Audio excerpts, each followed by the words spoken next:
This episode is brought to you by Shopify. Selling a little or a lot? Do your thing however you cha-ching with Shopify, the global commerce platform that helps you sell at every stage of your business. Shopify helps you turn browsers into buyers with the internet's best converting checkout. 36% better on average compared to other leading commerce platforms. Get a $1 per month trial period at shopify.com/offer23. The holidays are a time to feel and create joy. And what could be more joyous than the look on her face as she unwraps a stunning new jewelry piece from Blue Nile? How about getting 50% off your purchase? Blue Nile offers premium quality, priced below traditional retail. Their online experts are available 24/7 to answer any questions and make sure you've picked the perfect gift. For a limited time, you can get 50% off at BlueNile.com. That's 50% off at BlueNile.com. The following podcast includes explicit language. Sorry, Mom.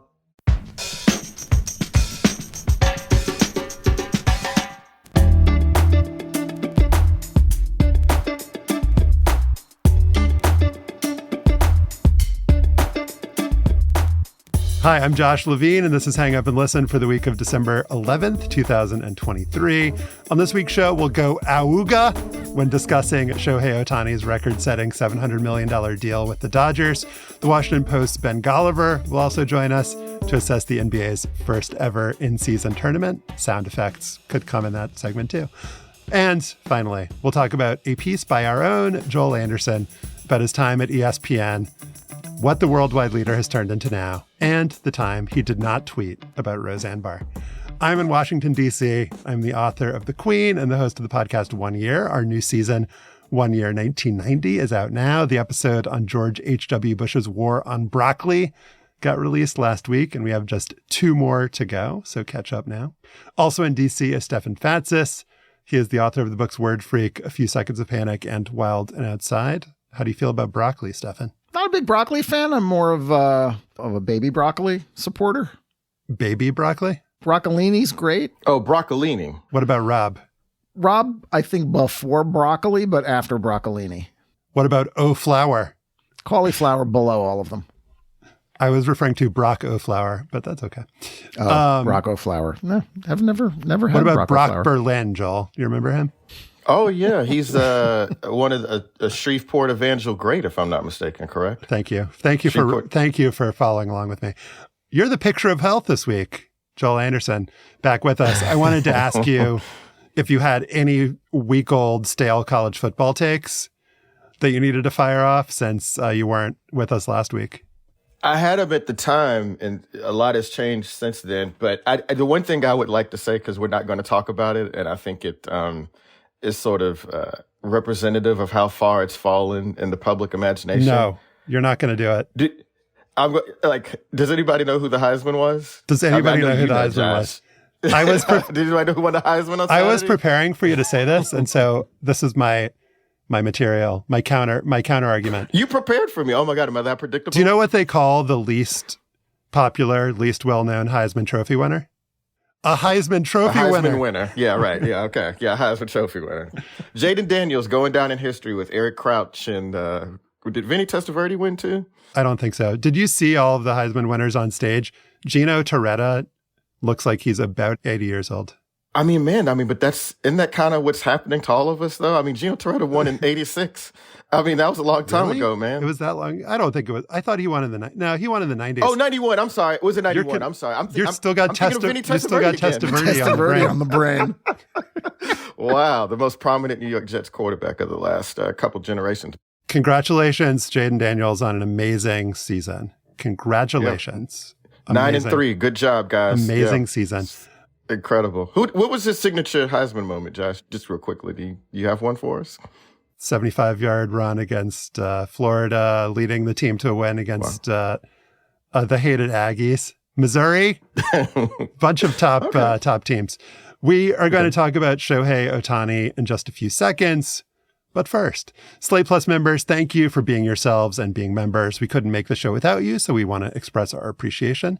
And this week, we have a very nice bonus segment for you. Ben Golliver of The Post was at Bronny James's first game at USC, and he'll tell us about the scene and what it was like to see Bronny on the court after his cardiac arrest. If you want to hear that and bonus segments on other Slate shows and get ad-free listening for all Slate podcasts and support us, you need to be a Slate Plus member. To sign up, go to slate.com/hangupplus. That's slate.com/hangupplus. On Saturday afternoon, baseball superstar Shohei Ohtani wrote on Instagram, "To all the fans and everyone involved in the baseball world, I apologize for taking so long to come to a decision. I have decided to choose the Dodgers as my next team." First of all, apology accepted. No problem. Second, the image attached to the post was a not particularly high-resolution Dodgers logo, leading one commenter to ask, Joel, I picked this one out for you, why did bro post like he's committing to a random D3 college in Pennsylvania?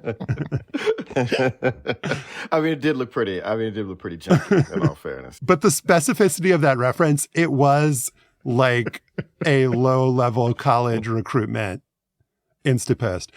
Anyway, back to our introduction here. Third, Ohtani did not include one impertinent piece of information in his post, the terms of the contract.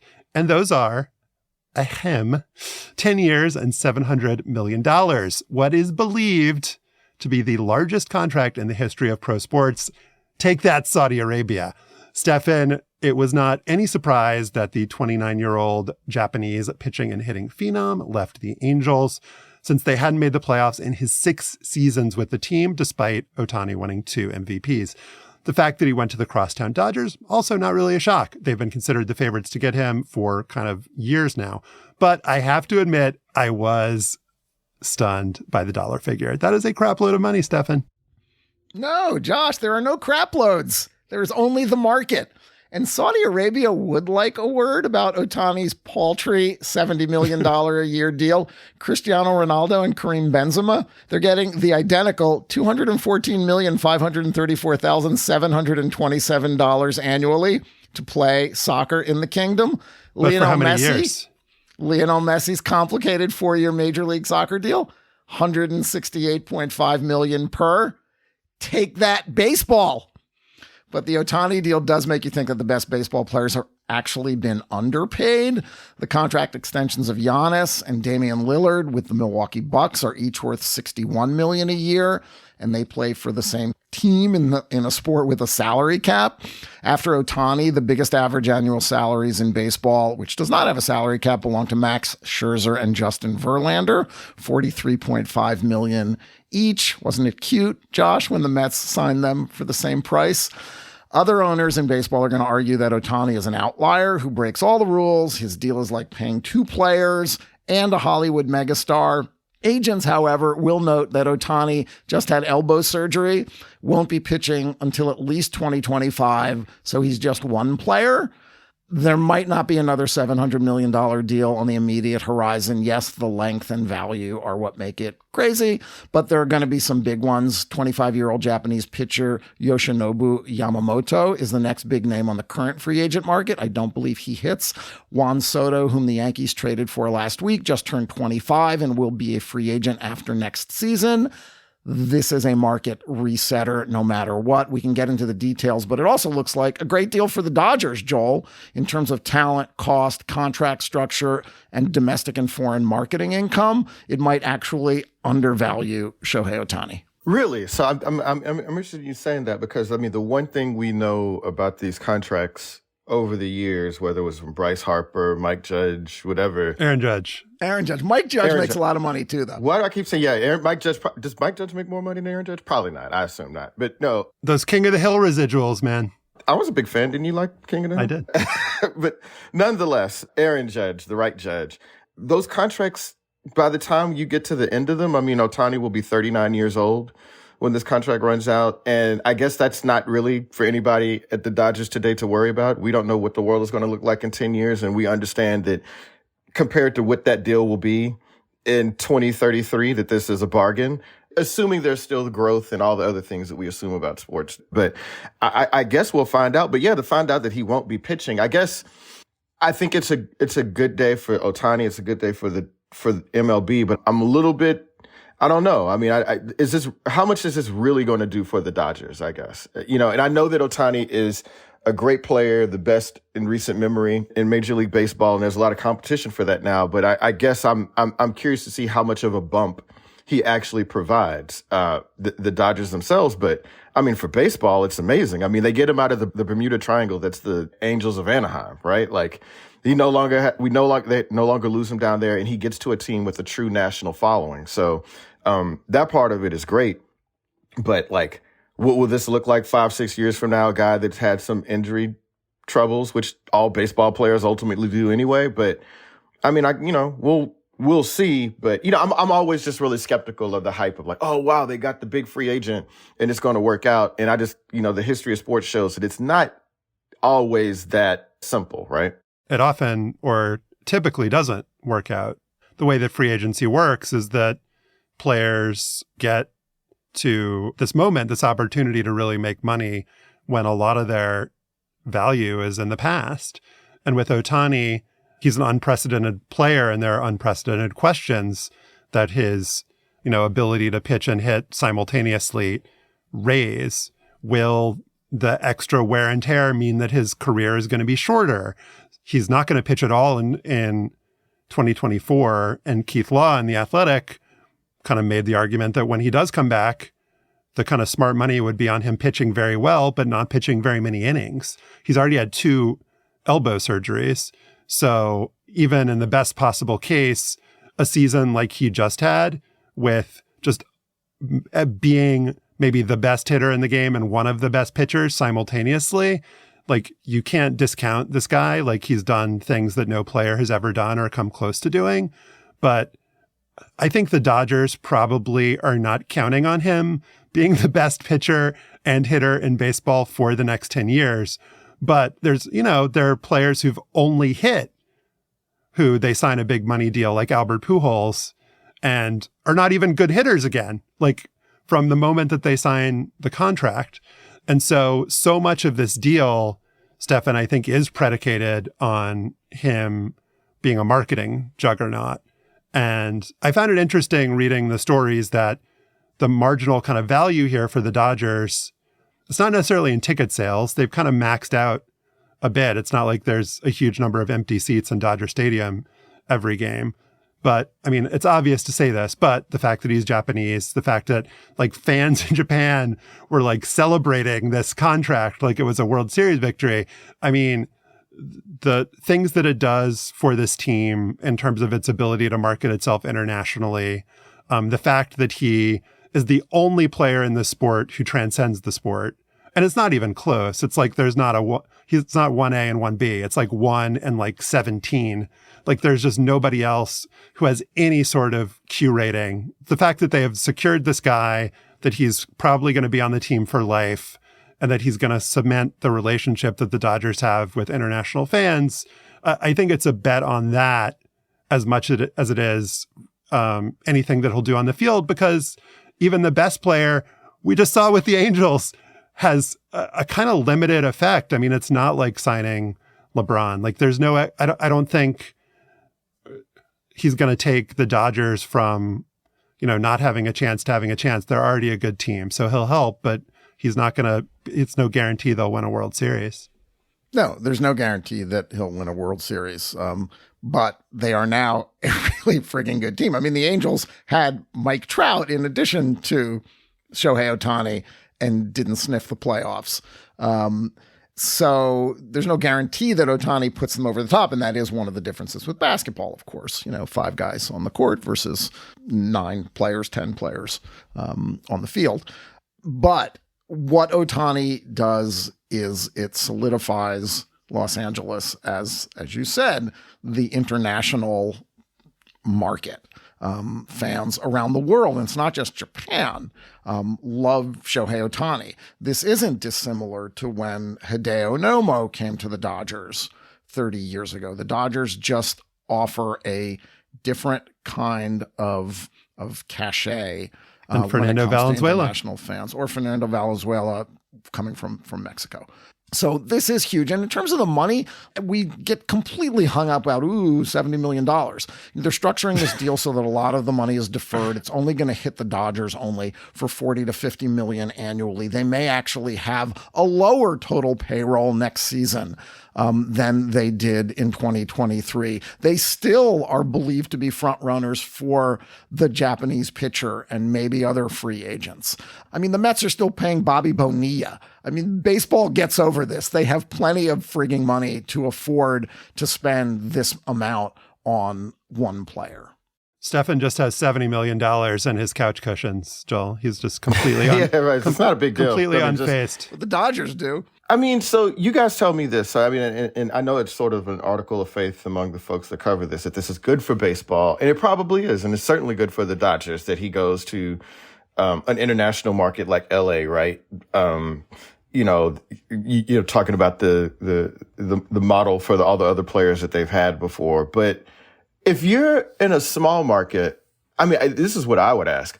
What is Ohtani going to do in LA that the Dodgers aren't already doing to sort of optimize their brand there, right? Like, I mean, we really think that it wouldn't help baseball overall a little bit more if he played in Toronto or Chicago. Like, obviously you want him to go to the Dodgers because the Dodgers are a well-run franchise. They're successful. They're going to be on national TV. So when you have those big games, that's important. But is it really true that if he didn't spread it out, like obviously he would never go to Baltimore, right? But like, let's say he went to Pittsburgh or whatever, like that wouldn't be one of those things where rising tide lift all boats.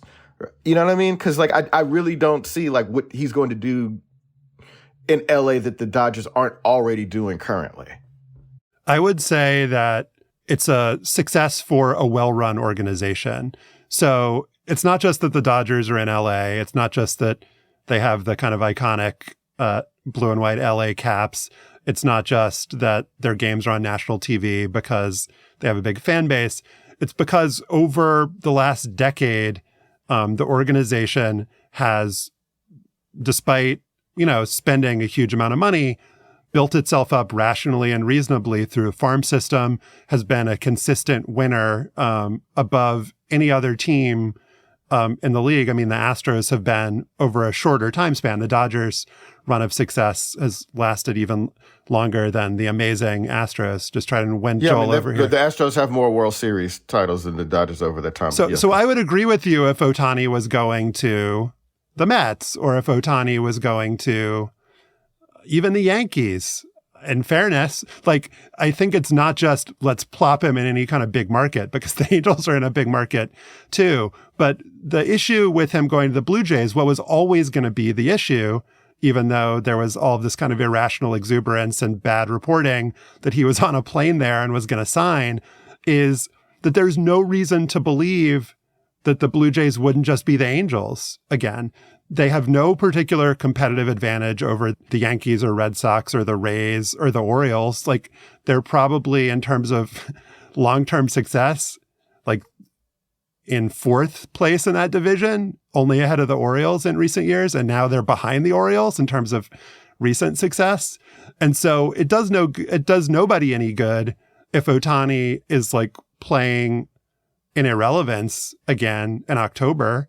So if I'm trying to think, like obviously it would be bad for him to go to Tampa Bay. Nobody gives a shit about that franchise, no matter how good they are. I mean, so he can only go to good teams in big markets, essentially, for this to be a meaningful. Well, he only wanted, Joel, to go to a team where he had the opportunity to win the World Series and that could afford him. I mean, look, the Orioles might win the World Series next year. The Blue Jays might win the World Series next year.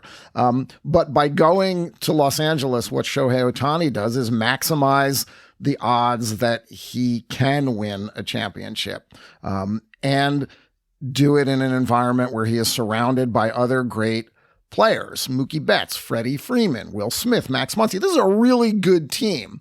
Their starting pitching isn't great right now, but they have the money to now make it better. So if you're Shohei Ohtani and you've said the one thing that you've said publicly in the last 3 years or so is that I want to win a championship, what are you going to do? Go to Pittsburgh to make like baseball feel better? Go to Toronto because it'll spread the wealth a little bit more? No, from his completely selfish perspective, you want to take as much money as you can and go to the place that you have the best chance. Joel, I want to ask you for this comparison. Would it have been better for the NBA if LeBron kind of, in a surprise move in the decision, he says, I'm going to take my talents to San Antonio? That's kind of what you're asking here. It's like small market, well-run franchise. Would that be better for the NBA? I mean, we can ask questions about how well run the Spurs have been, in the post Duncan era. But whatever. you only count rings, so they'd certainly won a lot of championships at the time that LeBron was making the decision. I mean, I guess the thing is that I hear that, but I feel like basketball doesn't have to fight as hard for national attention. I listen to a lot of sports podcasts, including this one, of course. Including this one. Sometimes. Thank you for that. Thanks for the support. Yeah, right. Loyal listeners, we count on you. I don't know. I had to do that. I just had to make that clear. But okay, for instance, I listen to like the FS1 shows when they make them on podcasts. They never mention baseball ever. Sometimes they'll get the basketball. They're like, if only Shohei Ohtani was in Pittsburgh, then we could finally have something to talk about. Or if I guarantee you, I don't know. That's probably a bad bet to make out here. But only if Shohei Ohtani was in someplace like Anaheim, then we would talk about it. I mean, I don't think him going to LA is going to make people talk about baseball either. Like, I think it'll be interesting in the margins. But I mean, do you think he should have gone to the Heat? That's what you're saying. Yeah, we should go to the Astros if we really want to win a World Series. But I don't know. I mean, I'm not really arguing with you about it. I guess I'm just sort of questioning the premise here because, I've read all the pieces that, that prepared us for this segment. Oh, baseball's in pretty good shape now and, this is really good for them. And I guess I'm just sort of questioning the conventional wisdom here that him going to a place that's already good, already prominent, already has a bunch of star players is going to make it that much better and going to make it better for baseball. I do agree with Joel, Stefan, and maybe you can end it with your take on this, that there is a little bit in this coverage where I feel like, why are you trying to convince me that the Dodgers are so smart here? Because it reminds me of the joke from Arrested Development when they're talking about opening their relationship. It's like, it's never worked before, but it could work for us. It's like every free agent, every big money free agent deal is a failure. But in this case, we deferred all this money. And it's actually good that he can't pitch because that he has no elbow. It feels a little bit like they're trying to convince themselves as they're trying to convince us. And he is a unique player. He's very marketable. But in 5 years, if he's just not able to play baseball very well because he's injured too much, that shouldn't surprise any of us. And then you're going to be on this show then and be like, obviously this was going to happen. So I just want you to, but I think that's all now. Baked into this. I don't think it matters if in 2031... Doesn't matter. It doesn't. To the Dodgers, financially, it doesn't. What the Dodgers care about is in the next 3 to 5 years, maximizing as much of his talent as possible. Oh, wait, so it actually is a 3-year deal. So it's worth $233 million. Take that, Saudi Arabia. Up next, the Washington Post's Ben Golliver on the inaugural NBA in-season tournament.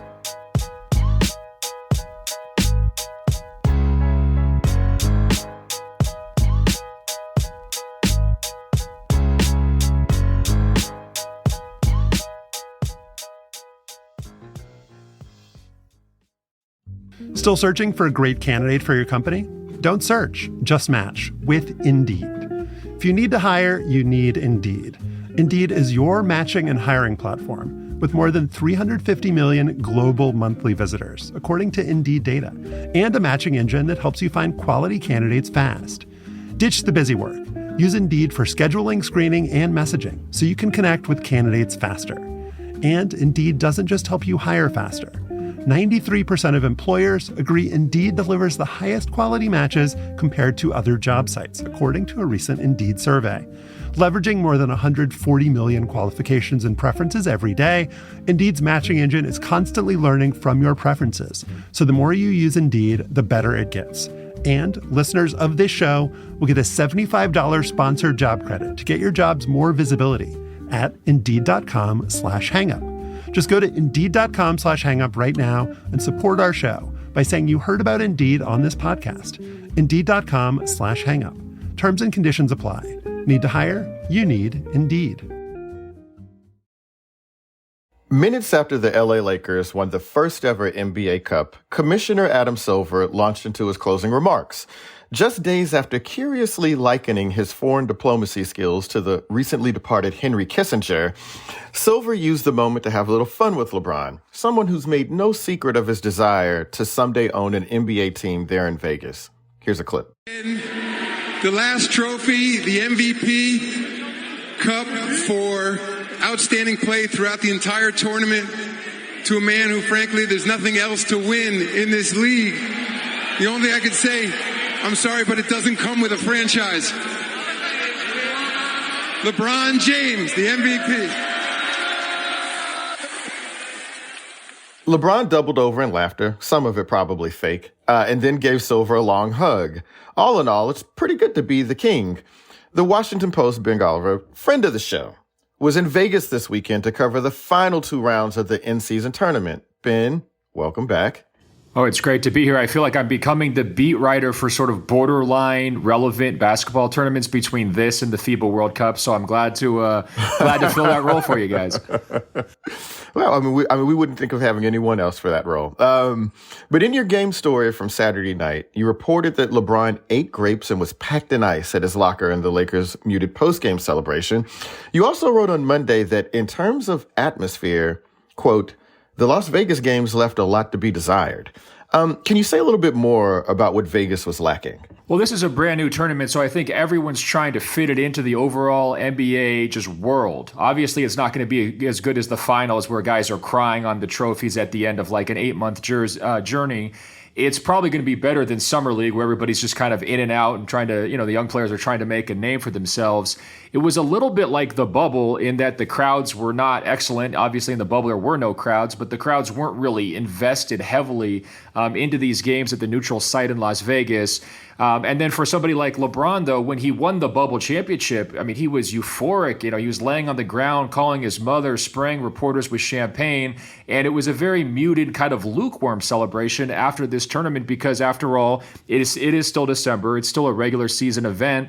And it was obviously a made-for-television and I think, contrived product. And I think contrived by its very definition, not in a negative way. It was just they created it whole cloth and wanted to make this to be a new thing for NBA fans to experience. So I think the entire weekend, there was a lot of sizzle in terms of some of the celebrities that showed up. They had a red carpet. Obviously, there's the LeBron factor, which gets people excited. But the fundamental aspects of the game experience, for example, the fans, not being able to really travel to Las Vegas to watch these games because there was so little time to prepare, the lack of intensity in the building, the fact that they started one of the semifinal games at 2 p.m. local time, so there's probably 5,000 empty seats in the building. You add all of those things up, and it really did feel like a made-for-television production. And I think if you want to have a great basketball tournament at any level, from sort of primary school, AAU basketball, high school state championships, the NCAA tournament, the Olympics, you want to have great crowds. You want to have that FOMO feeling of like you had to be there. And coming away from this, talking to people who weren't at the event, I couldn't really tell you, you guys really missed out. You really should have been there. It just wasn't that kind of a sensation being in the building. I think that we had that feeling when the Pacers beat the Celtics in the quarterfinals. Yes. So the way the tournament works is you have this group play, and then there are the quarterfinals that are played at local sites and home arenas. And that game where Tyrese Halliburton kind of had a game like he's been having this year, but on a bigger stage than at least Tyrese Halliburton has ever been on, had literally never been on TNT before. That was a main subject of the TNT broadcast. Tyrese Halliburton's TNT debut hits these amazing deep set shot threes to a raucous home crowd. You can't argue with that product, Ben. Try me. No, I wouldn't. And I actually went to a quarterfinal game between the Lakers and Suns in Los Angeles, and there was an officiating controversy late in that game, and it was so much fun because the Suns were pissed. They were angry. Frank Vogel was angry. Devin Booker was angry. Kevin Durant took the high road, but he even said flat out, I wanted to go to Vegas. I wanted to be part of the Final Four. They were upset that they sort of lost on this, disputed call late in that game. So I think you could argue from a competitive standpoint, this tournament actually peaked in the Elite Eight round, the quarterfinal round. And when they got to Las Vegas, that's where some of the issues with the actual gameplay came into effect, because LeBron brought it. I mean, his semifinal performance was the best I've seen him play in probably more than 100 games in person since the 2020 NBA Finals. He played so hard. He ran the New Orleans Pelicans off the court. Now, the younger Pelicans are in there kind of joking about how they're going to celebrate if they win the whole thing. They didn't really seem like they took the entire event seriously. And so they kind of lay down, and you get this game that winds up leaving you unfulfilled. The Bucks-Pacers game was actually a pretty fun game, that semifinal, but it would have been so much more fun had they had that game with the Indiana crowd, right? If Pacers fans could have been in attendance. And I was talking to the writers from like the Pacers team or the Bucks team. How are you logistically getting to Las Vegas? Because for me, it's a 1-hour flight from Los Angeles, right? No problem. Lakers media could get there easily, but they're like, scrambling to pack their bags and try to get to certain connecting flights to even get to Las Vegas, because they only had basically 2 days between the quarterfinals and the semifinals. So imagine if you're a fan, are you going to shell out thousands of dollars and take these red-eye flights that the beat writers are being paid to take and spend, huge money on hotel rooms because there's a rodeo in town and all the rates are jacked up in Las Vegas this weekend. So it just really wasn't feasible for the kind of atmosphere we saw in Indiana and with the Lakers home game to transport to Las Vegas. And I think going forward, the game day atmosphere needs to be a huge focus for the Brain Trust. They need to figure out, how can we incentivize season ticket holders to come to this thing? Should we put a bigger gap between the quarterfinals and the semifinals so that fans can just plan their trip, sort of like college football fans might plan a bowl game trip? Or they've got to just remove the Vegas factor and say, why don't we put this in an amazing basketball market, Madison Square Garden, or maybe one of these new buildings in California like the Chase Center or the Intuit Dome that's going up in Inglewood, where you have the arena being a draw for fans, as well as just the atmosphere around that building to kind of get people excited, because T-Mobile Arena is a fine venue. Las Vegas is obviously a very dependable host city, as Stefan knows. He's always going to Vegas for these international competitions. Always. But it might be a little bit played out from the NBA standpoint. Certainly the local fans did not make up for the lack of passion from the fans who didn't travel. So maybe year one, Ben, is we wanted to demonstrate that we can put 19,000 people in a building in Vegas as we lay the groundwork for an expansion team or a team to move to the city. And moving forward, they recognize that something's got to change. What else has to change here? There was a lot of, whining is the wrong word, but a lack of enthusiasm from some players about the whole tournament. It didn't seem like teams were playing much defense in the pool rounds. Does the NBA need to change the incentives? I was reading a piece on ESPN that was speculating about maybe the winner of the tournament gets a playoff spot or a higher seed, or is guaranteed the number 7 seed, or guaranteed to avoid the play-in tournament. Some other kinds of incentives that will make the players care more than they may have seemed. Well, I actually think that this year's November slate of games in total was dramatically better than last year's. I thought last year's regular season was sort of the low point of care factor that we've seen in the NBA in the entire time I've been covering it. And I don't think I'm alone in that. You heard NBA executives like Joe Dumars kind of come out before the season and, lay the rules down, saying we've got to play harder in the All-Star game. We've got to take this seriously. You can't sit out these games with made-up injuries anymore. And so I think that they realized they had a problem on their hands. And I think, big picture, the in-season tournament did create better competition. And the most important players, namely LeBron James, but also Kevin Durant, Giannis Antetokounmpo had 37 points in the semifinal, even though his team didn't win. And even Steph Curry for the Warriors, they didn't even qualify for the knockout round, but he had some pretty memorable moments in the group stage. So the most important players buy in, and I think that that's good. for this event's long term. But I want to take you guys to this moment on Thursday because everyone was asking the players, well, how are you going to spend your prize money? Because that's the major stakes of this tournament, right? Is the winning team. Every player gets $500,000. And LeBron's getting all these laughs because he took 3 charges at age 38 in the semifinal game to help them advance to the final because he wanted the money so badly. He's been saying over and over how he wanted to win the money. So everybody was having a good time yucking it up about that.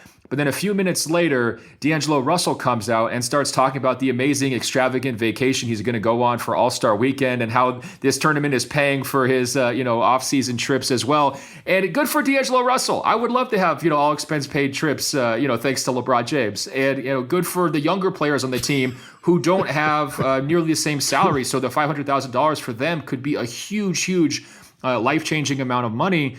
But I don't think you're going to appeal to the casual fans with such a nakedly capitalistic enterprise, right? If this is all about D'Angelo Russell's accountant, massive winner of the in-season tournament, I just don't think that's the way you kind of get, people invested. So the NBA does need to think, is it an automatic play-in tournament berth, right? That could help a team like the Lakers. Let's say LeBron got injured for 2 months, right? Well, if they had earned an automatic play-in tournament berth, at least they're going to the playoffs no matter what coming up. You could also do it as a draft pick, maybe like a guaranteed lottery pick. That'd be exciting. And young or older teams, rather, like the Suns, who are looking for rotation players, could certainly use a lottery pick if they were able to win this kind of a tournament.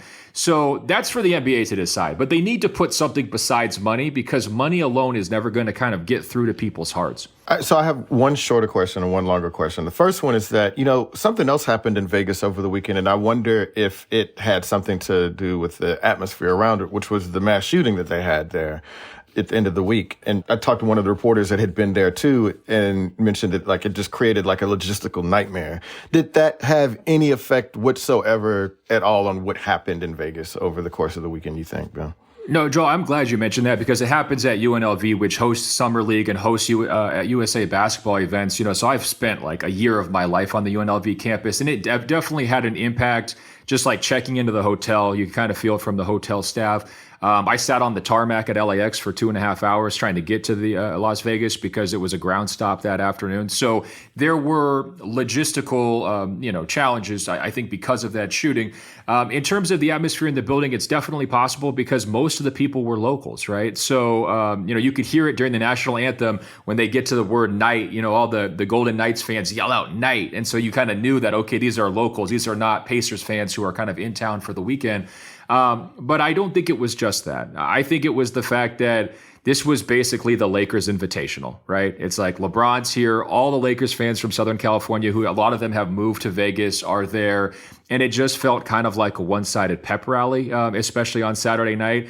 And, for the Pacers fans, there's no back and forth between the fan bases like you might get during a Final Four or a college bowl game because there's no Pacers fans besides Tyrese Halliburton's direct blood relatives, right? So it's what are you supposed to do?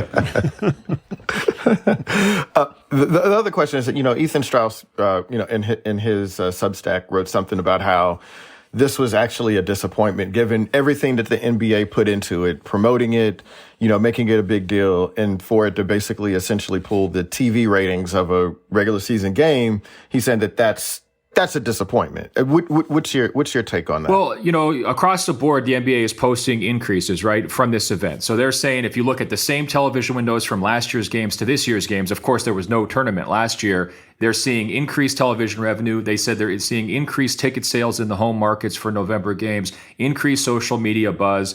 And so I think it would be a disappointment if they had spent 4 or 5 months launching this thing and they didn't see some increases, right? And so I guess I'm in the camp that says something is better than nothing. And overall, it was a net victory, especially when it comes to the quality of play that I was mentioning earlier, because, something had to change. And it was really bad last year.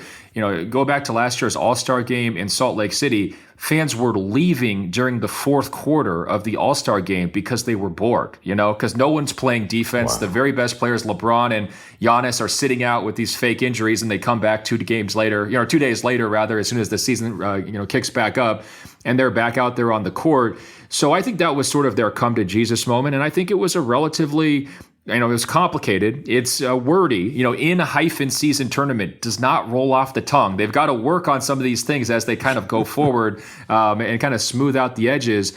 But I think this was worth doing, and I think it's going to have a chance to really build up. But tournaments are also very reliant upon their history, right? Like I can't remember any other tournament event that like launched during my lifetime. It was probably in the 30s of the Super Bowl by the time I was paying attention, right? Same with the NBA Finals going back to the 50s, right? So this tournament will probably never get on that kind of a level, but it should have more mystique and more interest as time passes, as long as they can kind of continue to build momentum here going forward. Yeah, I think that this couldn't have gone any better for the NBA in a couple of different ways. Number one, nobody got hurt. Like that was the way that this could have really gone south, because in this championship game, it doesn't even count in the standings. And the players did take it seriously, and they took it seriously enough that they weren't playing normal regular season rotations or minutes. Well, and they almost got hurt, Josh. I mean, Anthony Davis was limping around, and LeBron went down clutching his knee. And I was thinking the same thing you're saying. This is the worst case scenario. In a game that doesn't matter, in a contrived final, LeBron, the face of the league, gets injured. I mean, imagine the disaster, right? So this whole thing is like a construct. It's contrived. It's whatever you want to say. But all of sports is contrived. Like the reason that we care about any of this, it's all just because we've been conditioned to care, because the league tells us to care, because the players by their actions tell us to care. And so the fact that LeBron cared about it is probably the most important thing that happened. And also I would say that if you were the NBA and you were designing this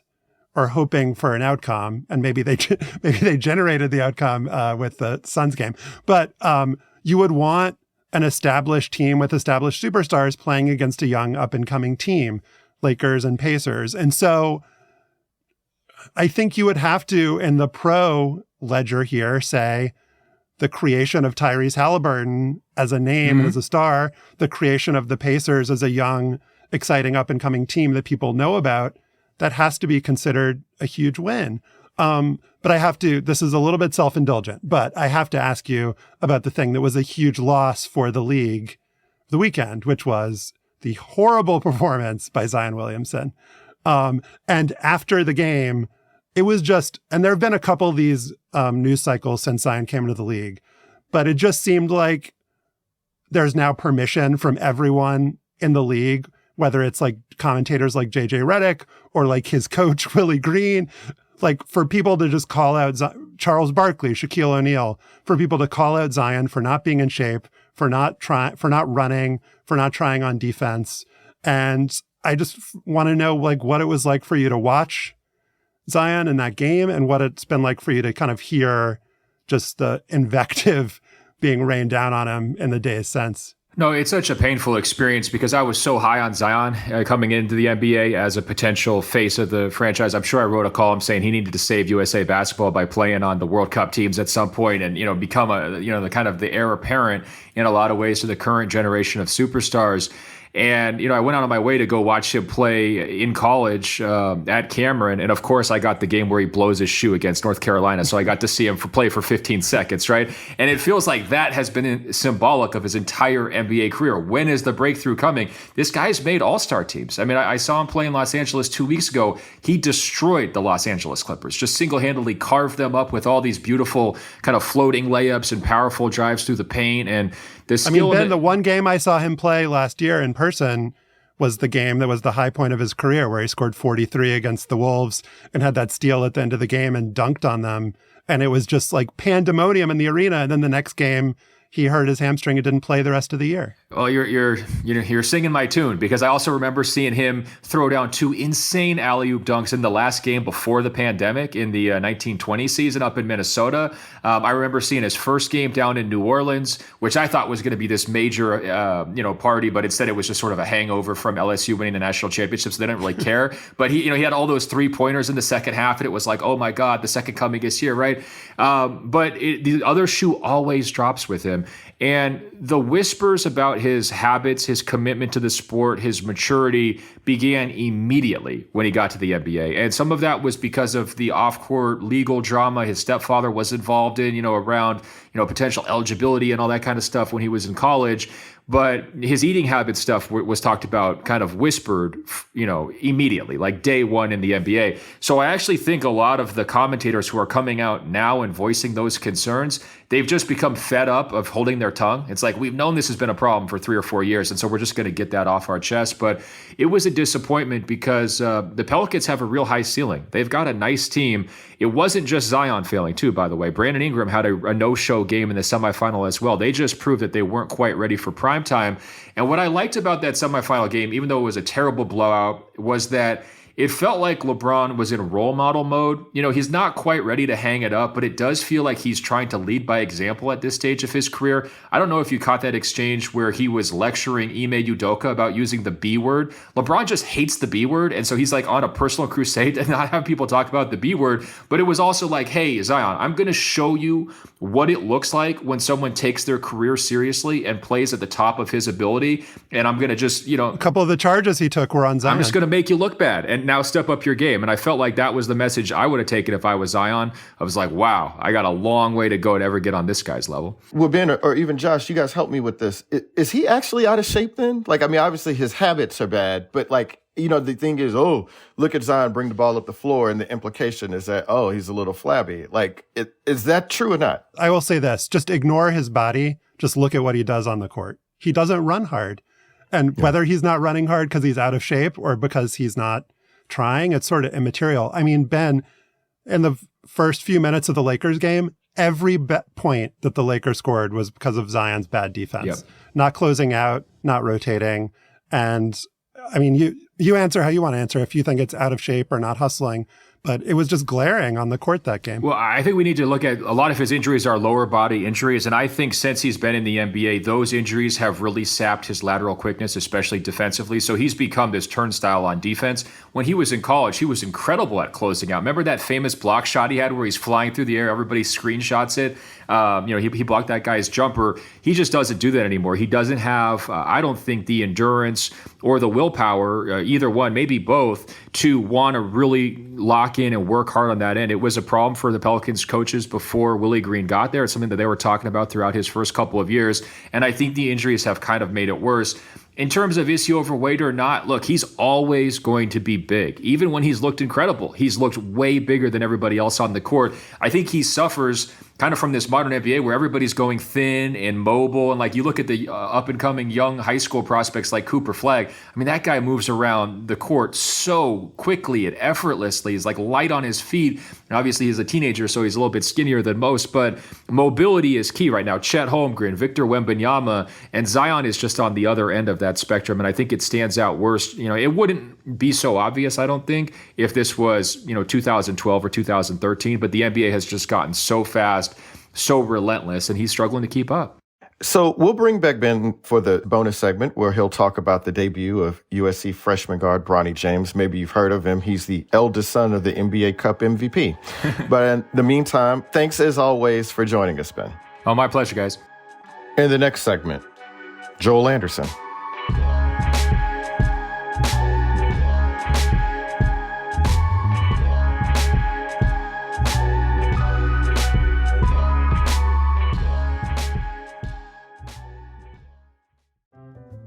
This podcast is brought to you by Progressive Insurance. Most of you listening right now are probably multitasking. Yep, while you're listening, you're probably also driving, cleaning, exercising, or maybe even grocery shopping. But if you're not in some kind of moving vehicle, there's something else you can be doing right now. Getting an auto quote from Progressive Insurance. It's easy, and you could save money by doing it right from your phone.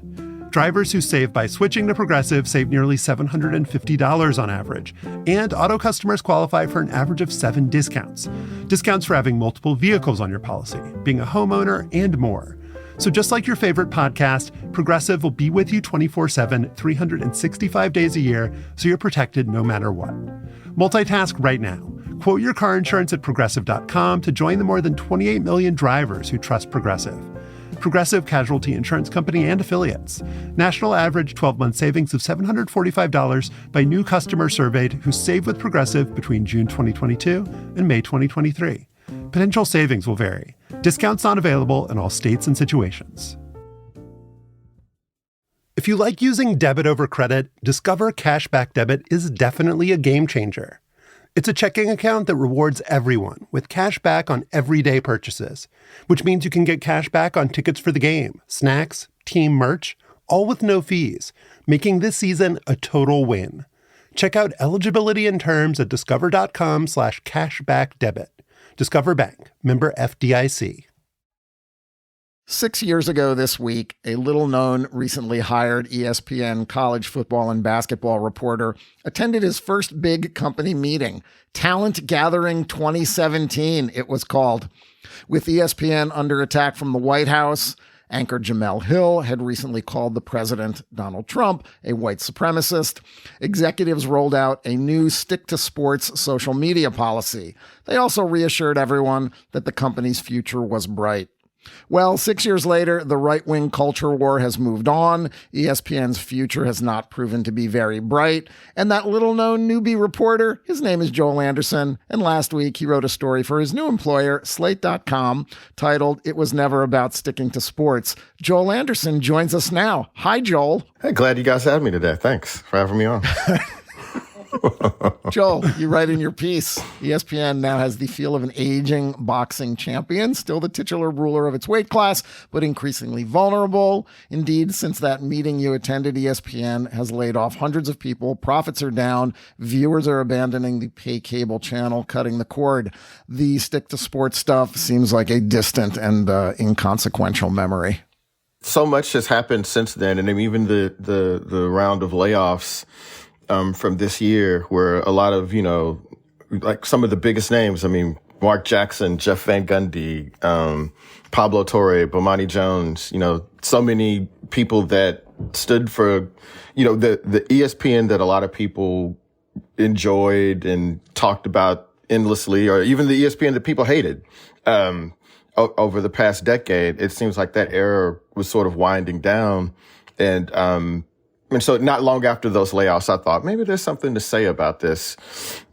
Honestly, I was looking at a scene from the Pat McAfee show that I write about in the story itself. Pat McAfee, the new, ESPN's new big face. He's on a 5-year, $85 million deal. Not nearly Ohtani money, but still pretty good money.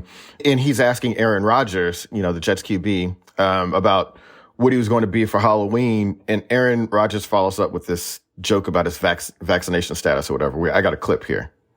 I had my costume on last night, but what was it? Couldn't wear it today. I apologize. Fauci? What was it? A vaccine? A doctor? A scientist? It was a spike protein. Oh, Then the feed cuts out, and there's this, a day later, there's this big thing about whether woke ESPN is trying to, shut down this anti-vax talking point. And it found out later that it was just, a glitch with one provider. But anyway, so really when that happened, and that's why the idea for the story really sort of took shape, because, I just started talking about, that moment with some of my friends that still work at ESPN and used to work at ESPN about the shift in the company's approach to this dance with things that fall under the rubric of politics. And, as many of us know, there haven't been many things in this country more political recently than the ongoing debate about COVID vaccines. So that McAfee essentially gets to ignore that mandate to the extent that it still exists was interesting to me.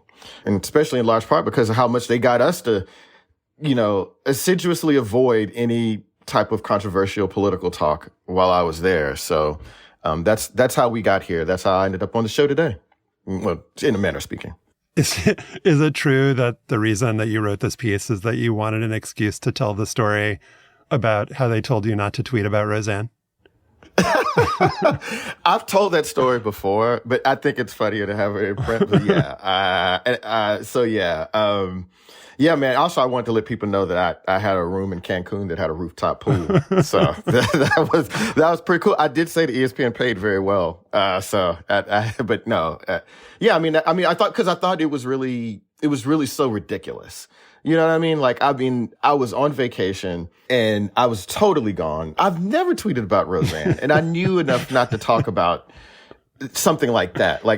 Maybe, people who've been my managers before might say, well, maybe Joel has some judgment issues around tweets every now and again, but I would never do anything like that, especially at the place I was at that time.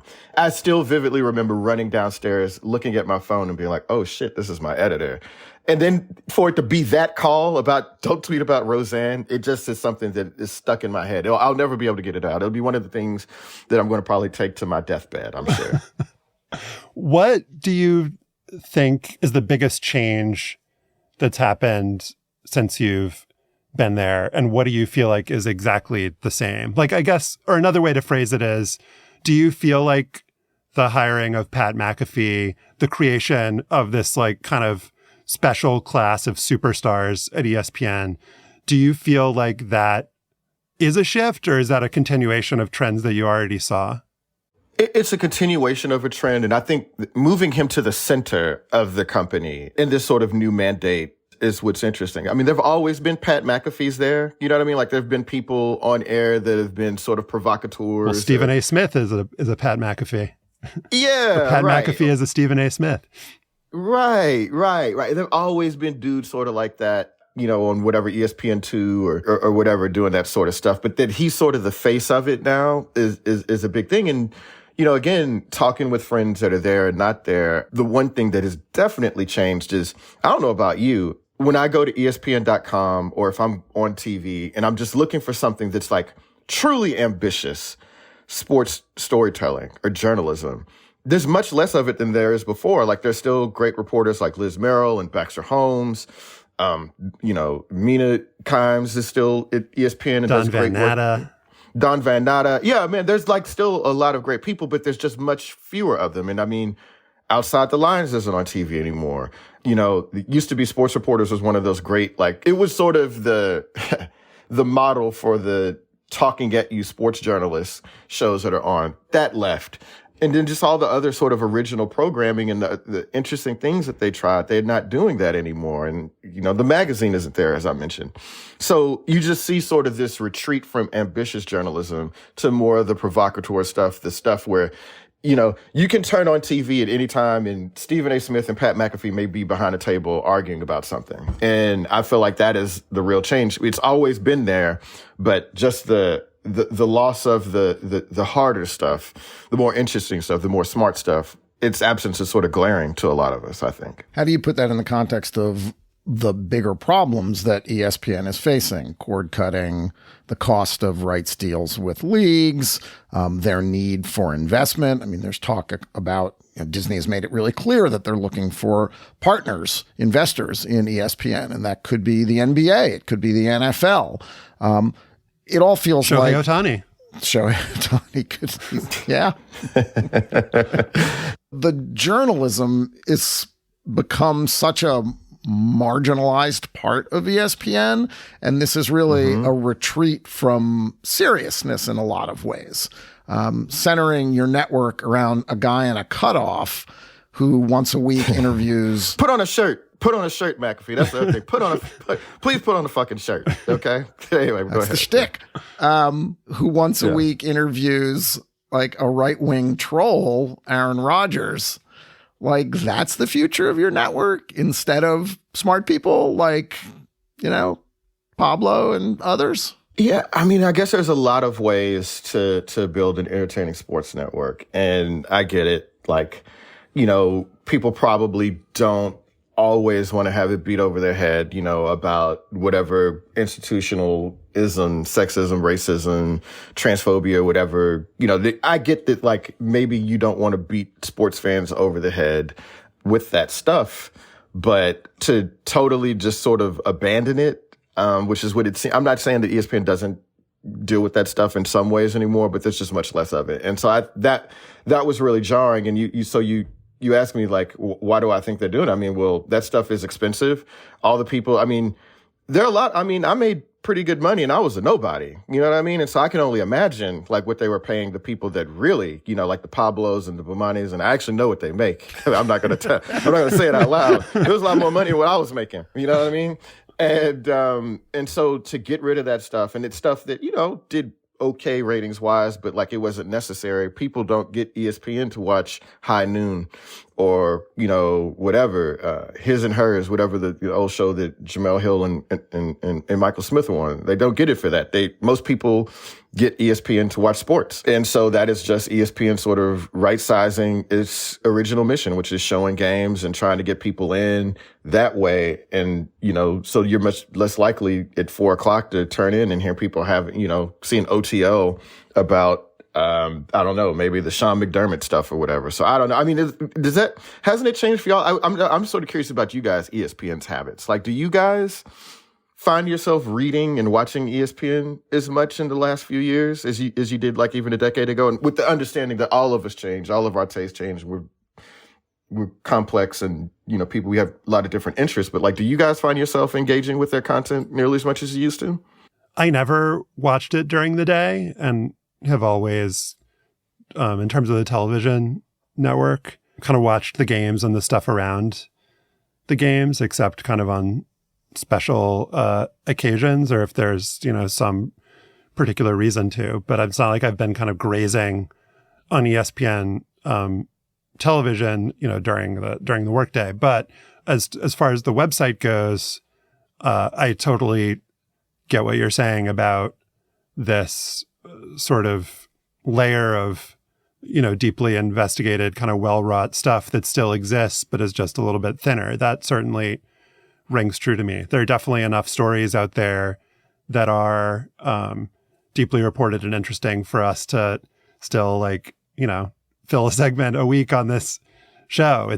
And it used to be a bigger part of what ESPN did. And, given what we've been saying about Sports Illustrated, given the larger trends in the industry, this is still a place that makes billions of dollars a year. It's a place that can afford it, especially compared to other entities. And so there's an outsized impact when ESPN decides to, not invest in that stuff anymore. It's not just a change at ESPN.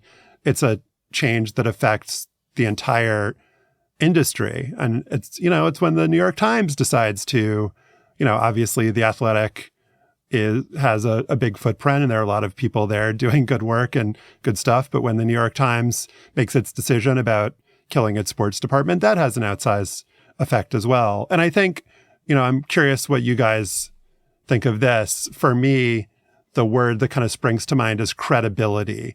And in the early years, like what we talked about with Brian Curtis with College Game Day, there's this idea that we're going to, maybe we don't have as many games as the networks do, but we're going to be credible because we have the best material around the games. We're going to give you the most information. We're going to go on site.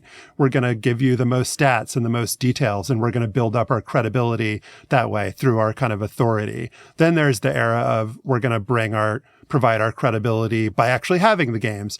There's this idea we're going to have credibility by having the best journalists, by having people that have investigative chops or are really good writers, or we have this magazine. And then I think we've moved past that era and we're now in the era where, yes, they still have the games, but they have credibility in two ways. Number one, through news breaking. I think for their business interests, Don Van Natta is way less valuable than Woj, right? Or Adam Schefter. The idea is you're going to, and I don't know what the kind of, actual cost benefit breakdown would look like if we really dug into the numbers. But the idea is that you're going to come to us because you want to find out who, signed the big free agents, or just the idea that there's a kind of sheen on ESPN because they're the ones providing all this news about your, for your fantasy team, or because you care about the transactions. And then I think the other way that they have credibility, or that they see they have credibility, is with someone like Pat McAfee, who speaks to a younger generation of fans, who seems real, who seems authentic, or at least, has a persona that conveys these things. And so that's what credibility means to ESPN. It's not about long form. And maybe it never was. And maybe it was just John Skipper liked that stuff and he got permission to do it because he had, some authority there, but it never made business sense, and it made us feel good, and it made people inside ESPN feel good. But if you actually think about credibility more in terms of business, It's about news breaking, and it's about like quote unquote authentic voices. Oh, it's like you say in the piece, Joel, that you never thought that ESPN would be like the Shreveport Times chasing eyeballs. Everybody's chasing eyeballs, but we thought for 2+ decades, 3 decades, that ESPN in some ways was above that they had the wherewithal because of the revenue streams, the combined revenue streams of advertising and subscription through cable, that they could weather anything and continue to invest in a sort of magnanimous way. Let's hire Joel Anderson to cover college basketball and football, along with a lot of other people, to do actual journalism. It's hard to find the actual journalism on the website. You have to look to find it on the website. You don't have to look hard to find, Woj's tweets, because, he's got 1 million subscribers or whatever it is, 5 million subscribers. I don't know. But those are more valuable. And I think the things that we care about just don't have that marginal utility. And even though ESPN is still making whatever $2.5 billion in profit annually, it's less than it was making. And what matters on Wall Street is that profits continue to increase. Revenue is down. It's still huge. It's still better than anything else Disney does, but it's declining. And the concern, the fear, and what drives a lot of these shakeups, including hey, Pat McAfee looks like he might be the next thing. Let's change the look of what we have on the television network. Is that fear. And that's what you're writing about mostly, Joel, isn't it? It's the fear that we're going to fall behind. Oh, yeah, absolutely. I mean, they've got to figure out what they're going to do when, more people inevitably get rid of their cable service. And, they've lost, 30 million viewers because of people getting rid of their cable bundle in the last decade or so. So we're down to about 70 million, and we know that that's going to continue. And so ESPN is saying, well, we've got to figure out, we probably need to we need to find another business partner. We also need to start our own streaming service, because that's where this is all going. And they know that they're not going to be able to recoup those losses. And I didn't put this in the piece, but within our notes, we know that, if ESPN were to start up its own streaming service and to try to recoup or, make roughly what they're making now, they'd have to charge about $40 to $50 a month to customers. And I'll say this. I talked to, many people, some that worked at ESPN still, some that don't, about hey, would you spend $30 a month or $35 a month on the ESPN streaming service? I didn't get an outright yes from any of them. You know what I mean? And those are people that work there, that are invested, that actually care about sports. So just imagine what that means for people that make less money, that have less time, that are less interested in sports. So yeah, I mean, the financial headwinds facing ESPN are really, really scary. So it makes sense why they're doing this, but it's just sad as much as anything, I think. I would pay $30 a month for ESPN. I'm going to say it. You would? $30. I would pay $300. No, I wouldn't pay $300. I just want to I'm just imagining ESPN executives just feeling really sad. So I want to make them feel better. $30 a month. Yeah, that seems fine. I'd pay that. I hope this came through, is that I have a lot of affection for ESPN. I had a great time there. I worked with a lot of good people. I really do think that they're trying to do the best that they can, but I think they went about it the wrong way. I think they could have been a little bit more honest about it. And now they're having to be honest about what the deal is. And that was the frustrating part for me. But yeah, I think you're right. Maybe we should try to make them feel a little better. I probably would. I mean, see, but this is the thing. I'm I love sports, whatever, but $30, $35 a month for its own thing. I don't know, man. Oh, wait. I'm just seeing the price. The price just increased to $39.99. I'm sorry. Oh man! No. I'll just wait till they get them with a Christmas deal or something, with a year 2024, to get some new subscribers or something. Maybe I'll just wait till they half it or something. Joel Anderson used to write for ESPN. Thanks for coming on the show. Yeah, thanks. So you can find my work somewhere else.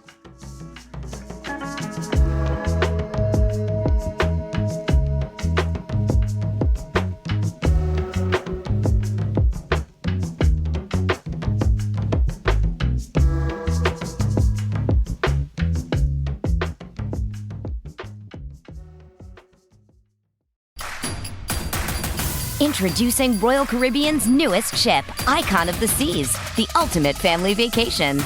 The ultimate 6 slides, 8 neighborhoods, 0 compromise vacation. The ultimate never done that, can't wait to do it vacation. The ultimate chillin' by a different pool every day of the week vacation. This is the icon of vacations. Icon of the seas. Arriving in 2024. Book today. Come seek the Royal Caribbean. Ships Registry, Bahamas. And now it is time for Afterball, sponsored by Bennett's Prune Juice, endorsed by Kenny Sailors, who says it was okay. So Jaden Daniels of LSU won the Heisman Trophy last week. Congratulations, Josh. He joins a prestigious list of college football stars, including the first winner, Jay Berwanger of the University of Chicago in 1935. And future greats like Terry Baker of Oregon State, 1962, who, Wikipedia writes, it was discovered upon his arrival in the Los Angeles Rams training camp, did not have a strong arm to throw more than a general lob. But every Heisman year reminds me of a story I wrote for the Wall Street Journal not long after 9/11. The Heisman Trophy was controlled at the time by the Downtown Athletic Club, a 35-story Art Deco building just a few blocks south of the World Trade Center. It opened in 1930. It was this stately, giant club for men and sports. The award was started by, and upon his death, named for football coach John Heisman, who was the club's first athletic director. The award was held for decades at the stately old leather and dark wood club, but it had to close after 9/11 because it was a few blocks south of the World Trade Center site. It was also already in financial distress, I reported, facing an $8 million mortgage payment, and in a state of complete disrepair. It needed at least $10 million, I wrote, to overhaul its once grand restaurants, squash courts, and locker rooms. There were also bowling alleys, racquetball courts, billiard and card rooms, and hotel rooms, too. It was all pretty sad. The offices were like 40-year-old metal desks on green linoleum floors. The place was a time warp to an old New York. The guy I was interviewing was trying to line up sponsors and marketing deals to revive the Heisman and the building to generate revenue. He was not having much luck. As one media guy that I interviewed said about the Heisman Trophy, even though it's iconic, it's narrow and it's inanimate. Anyway, the club couldn't pay the mortgage. It never reopened, and it was ultimately converted into a condo building, which is called the Downtown Club. Wow. So, Stefan, you're telling me that something was old, raggedy, and musty in New York. That doesn't sound like the New York I know. I mean, wow. Josh, what is your Downtown Athletic Club? I'm not going to take that personally, Joel. Come on, man. It was an echo of a great time in the city when men could gather and smoke cigars and take a sauna. Sounds lovely. On Sunday in Kansas City, the Buffalo Bills, with a little help from the refs, came away with a huge 20-17 road win over the defending Super Bowl champion Chiefs. After the game, Bills head coach Sean McDermott fired up his troops with a victory speech. Hey, listen up. Hey, that's a hell of a win, man. Resilient damn football team right here, man. I'm so proud of you guys, man. We got your back. Yeah. So why did the Bills players say they had their coach's back? Was it because the team had underachieved with a 6-6 record going into the Kansas City game? I don't think so. Let me take you back to a press conference a few days earlier.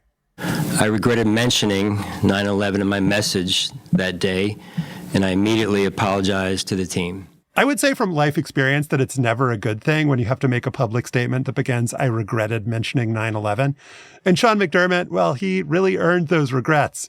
Last week, writer Tyler Dunn published a 3-part series about McDermott on his subscription website, Go Long. The series is called The McDermott Problem, and the 9/11 anecdote in question is in part 2 of the series, headlined Lost in Translation. According to Dunn's reporting, which he says was confirmed by 7 sources, this took place at training camp in 2019, and now I will quote from Tyler Dunn's story. He told the entire team they needed to come together. But then, sources on hand say, he used a strange model, the terrorists on September 11th, 2001. He cited the hijackers as a group of people who were all able to get on the same page to orchestrate attacks to perfection. One by one, McDermott started asking specific players in the room questions. What tactics do you think they used to come together? A young player tried to methodically answer. What do you think their biggest obstacle was? A veteran answered, TSA, which mercifully lightened the mood. Now, that's just good veteran leadership. Dunn goes on to quote one anonymous player who says of McDermott, it was a horrible, horrible reference that players stab at an explanation for what went wrong. Maybe he's just wound up thinking about ball. Then another anonymous player says, it was kind of like how some people say Hitler was a great leader, almost the same thing he was trying to say with Al-Qaeda. Speaking of which, 3 years ago, our good friend and Slate contributing writer Alex Kirshner wrote a piece for the website Banner Society with the headline, College Football Coaches, Please Stop Invoking Hitler. And Alex then provided 3 very helpful case studies. Case study number 1, former Notre Dame coach Lou Holtz, in his role as an ESPN pundit in 2008, saying this as part of a conversation about then Michigan coach Rich Rodriguez. Let's remember this. Hitler was a great leader too. There are good leaders and bad leaders. At that point, Rhys Davis, trying to play the helpful host, interjected, okay, and meaning obviously that Hitler was a very bad leader. I agree with that, Rhys, but that is definitely not what Lou Holtz said, though Lou Holtz did apologize. Case study number 2, Jason Brown, the head coach at Kansas's Independence Community College, better known as Last Chance U from the Netflix series of the same name, in a text message to a German player, also not a great way to start a sentence. In a text message to a German player, Brown said, and I quote, I'm your new Hitler. As Alex noted in his piece, Brown provided a frankly incredible explanation. Just think in your mind, how could you attempt to rationalize this? Brown said, quote, it was public knowledge throughout our football program that the player often referred to himself as Hitler. As Alex also notes, Brown was later indicted on felony blackmail and identity theft charges. Case study number 3, Morris Berger, the offensive coordinator at D2 powerhouse Grand Valley State, got asked by the student newspaper in 2020 which historical figures he would like to have dinner with. Don't say Hitler. Don't say Hitler. Don't say Hitler. This is probably not going to get a good review, but I'm going to say Adolf Hitler. Damn it, Morris Berger.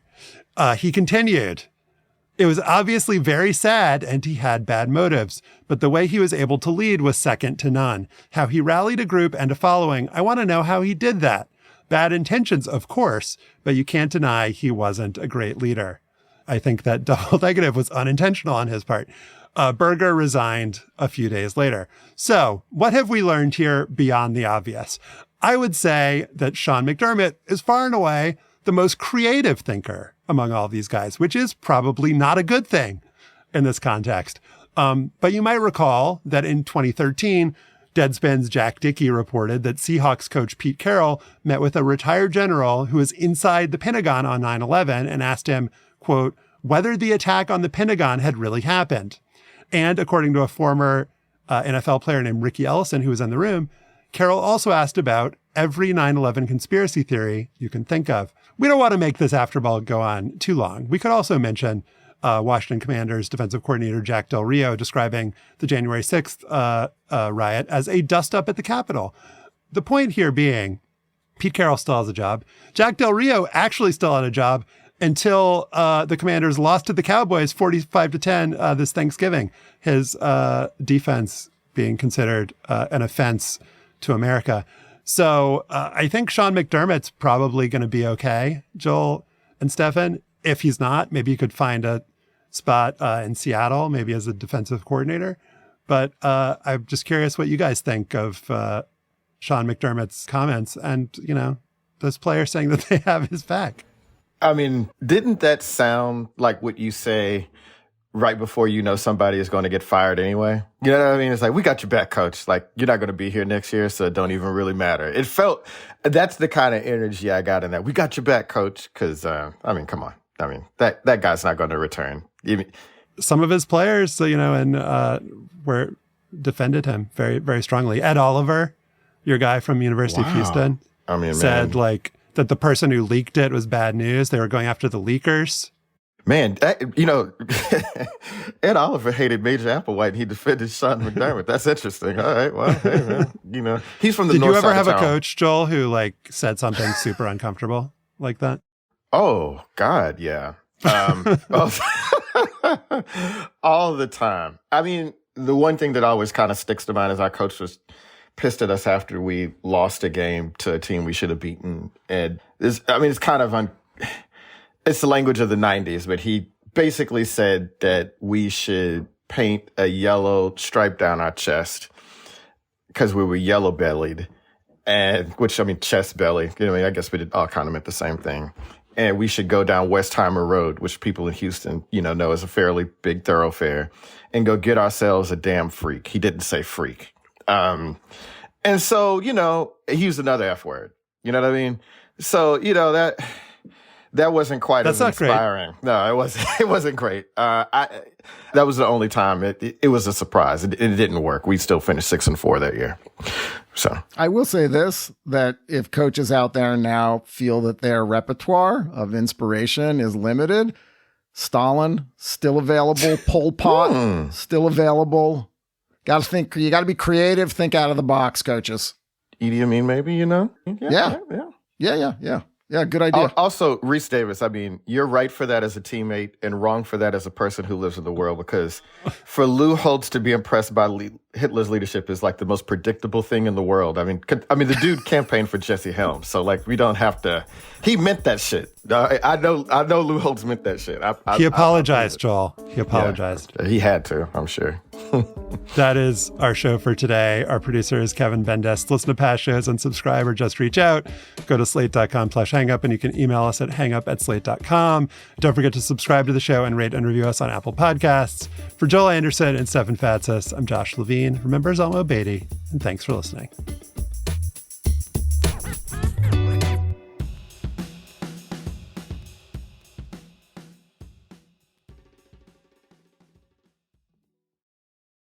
Hey everybody, it's Tim Heidecker. You know me, Tim and Eric, Bridesmaids, and Fantastic Four. I'd like to personally invite you to listen to Office Hours Live with me and my co-hosts, DJ Doug Pound. Hello. And Vic Berger. Howdy. Every week we bring you laughs, fun, games, and lots of other surprises. It's live. We take your Zoom calls. Music. We love having fun. Excuse me? Songs. Vic said something. Music. Songs. Music. I like having fun. I like to laugh. I like to meet people who can make me laugh. Please subscribe now.